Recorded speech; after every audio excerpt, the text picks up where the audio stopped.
Hey there, it's that time of year again. And I don't mean summertime. I don't mean beach time. I mean it's Jubilee. It is time for Juneteenth celebrations across the country. Let's talk about it.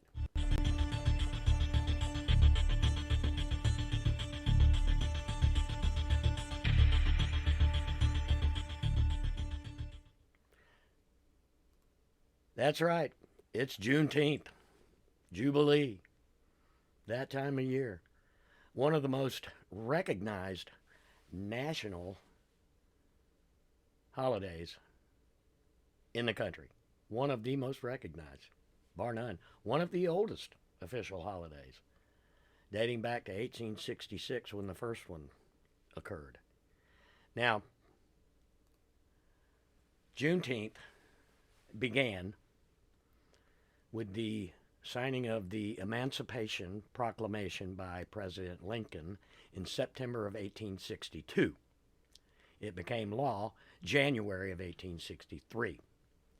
Now, some of the outlying states refused to recognize it, of course, southern states. The ones who continued to be Confederate sympathizers, of course, wanting to maintain their stranglehold on the slave trade. And in April of 1865, President Lincoln was assassinated by John Wilkes Booth in a conspiracy. That's right, John Wilkes Booth was in cahoots with co-conspirators to also assassinate Vice President Johnson and General Grant, among others.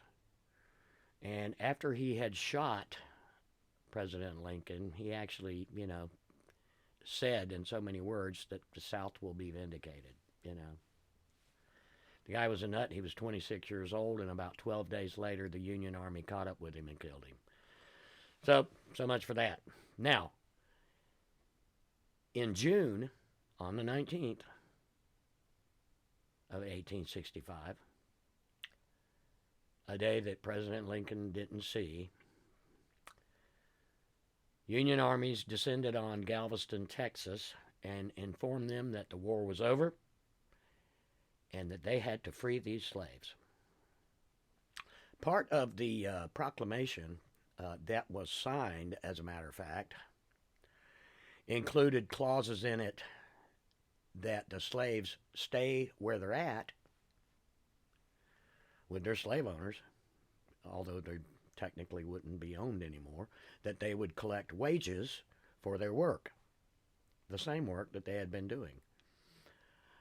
I can't imagine for the life of me them getting a fair shake on that deal, first of all.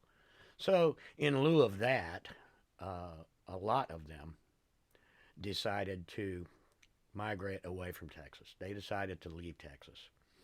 They migrated all over the country, but a great deal of them went east and wound up in Louisiana, Alabama, Florida, became farmers, cattle herders. In fact, one of the largest concentrations of black cowboys in the country. There was also the Creole Trail Ride, which is fascinating in and of itself. Last year, Shelton and I did a mobile recording of the Contrast Project at a local business in Orange Park, where their Juneteenth celebration, the theme was the Creole Trail Ride and cowboys. And there were hats and boots and, the whole 9 yards, and it was a heck of a lot of fun. Heck of a lot of fun. And they're actually doing it again this year, the same business, family-owned black business. Mackey's Munchies in Orange Park. If you're in that area, go. There will be a lot of celebrations going on in not only Northeast Florida, but across the country. In fact, they say that some of the largest gatherings of Juneteenth celebrators, people celebrating Juneteenth, Jubilee, is in Texas. The birthplace of Juneteenth. The celebrations going on in Northeast Florida include, at least a dozen that I know of, I would say, if you think about it, some of them are large, some of them are small. There's the citywide Juneteenth celebration happening at the amphitheater downtown in Jacksonville at Daly's Place Amphitheater. There is the 5K Run for Change at Jacksonville Beach, which coincides on Sunday with Juneteenth. Fantastic celebration. It's not being labeled a Juneteenth celebration, but it's a big celebration. And what I would say in for lack of a better term, the more culturally appropriate celebration is going on at the Melanin Market. That's a Afrocentric outdoor market on the city's northwest side. Pop-up tents, vendors, food trucks, lots of entertainment. In fact, the lineup is pretty impressive. It'll be a really good celebration. If you can get out there to the Melanin Market this weekend, I highly recommend it. I also recommend the other two that I mentioned. If you can get out to Daly's Place on Saturday, that runs from, I believe, 3 to 5, 3 to 6, something like that. You can look that up. But I think those are fantastic. And you don't have, hey, get with your black friends and, talk about it. This is a good chance to open dialogue. If you're not familiar, if you're one of my white friends that are not familiar with Juneteenth or any of the celebration or any of the history, the emancipation of the slaves in the South, this is a good time to learn. Good time to learn. Now, one thing I want to mention is a lot of these farmers were hit hard by the Depression, which, during the Jim Crow days and then the Great Depression, a lot of them had to shut down farming and move into the urban areas to look for work to support their families. And you can imagine how that was met by Southern business owners. They probably had a really hard time finding work. I'm just saying. It had to have been tough. It had to have been really tough. And of course, when the civil rights movement started, there were towards the end of Jim Crow, there was resistance by the Southern white supremacists, where they started erecting monuments all over the South. Well, and up north too, but mostly in the South. These large statues and monuments, supposed to have commemorative value. They were not. What they were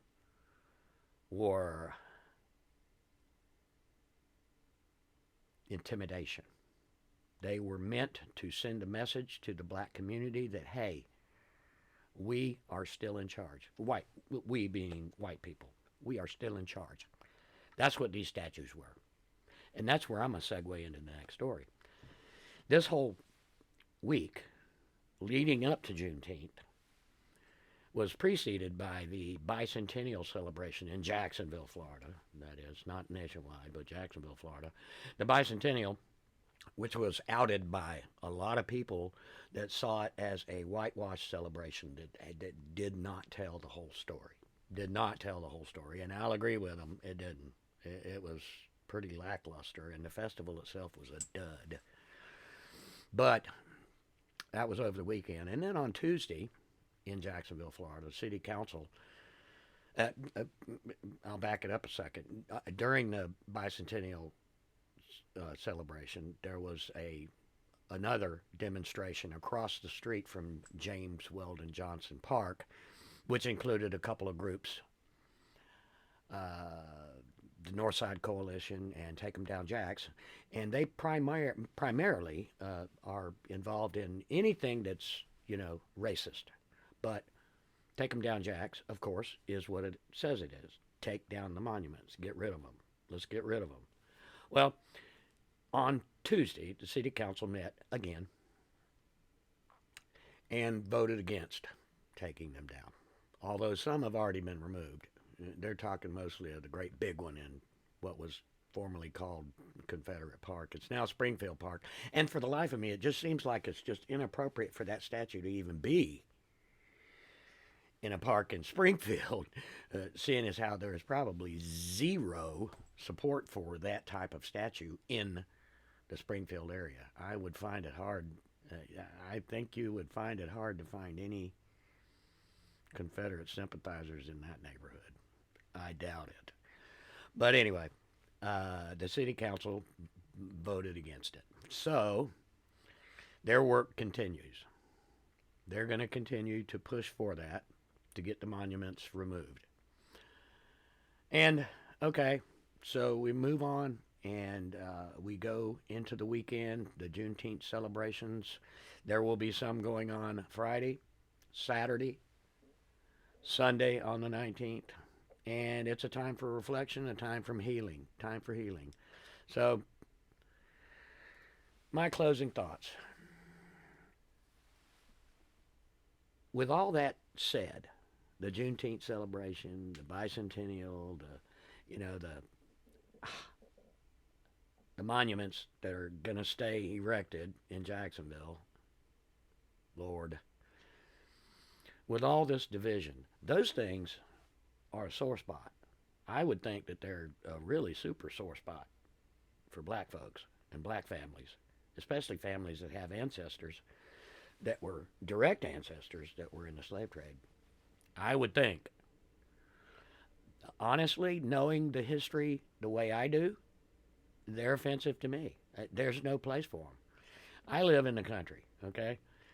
I live outside of Jacksonville in Clay County. And trust me, it's a different world out here. The roads are lined with Confederate flags, pickup trucks, four-wheel drives. Oh, yeah, and trucks with their Carolina drop. That's the dumbest looking thing. But anyway, you will find that out here. A lot of it. And some of them are in your face with it. And that goes all over the South. There are people out there that'll get right up in your face and start talking about their heritage. How can you have heritage when the war only lasted 4 years and you lost? I don't get it. Where's the heritage? That doesn't build heritage. We need to come together. We need to come together as Republicans, Democrats, black, white, brown. This country is a powder keg right now. Probably one of the worst times that we've seen. Now, I understand that there were race riots in the 50s and 60s. And, all of that I understand. And there were tumultuous times. Axe Handle Saturday and the race riots and, all of that. The lynchings in the South. Those were horrible times in our history. And a lot of the details, most white folks have never even heard of it. It's never been taught to them, so they don't know what to think. Oh gosh, and all this divisiveness and all this hate, and we need to remember a couple of things. We need to remember that we all bleed red. We're all brothers and sisters. We are. My best friend's a black man, okay? So, I have grown, as I grow older, I've grown closer and closer to understanding. And I'm just going to say closer and closer to understanding. And I think I would implore the rest of my friends, not only in my age group, but everybody, get closer to understanding.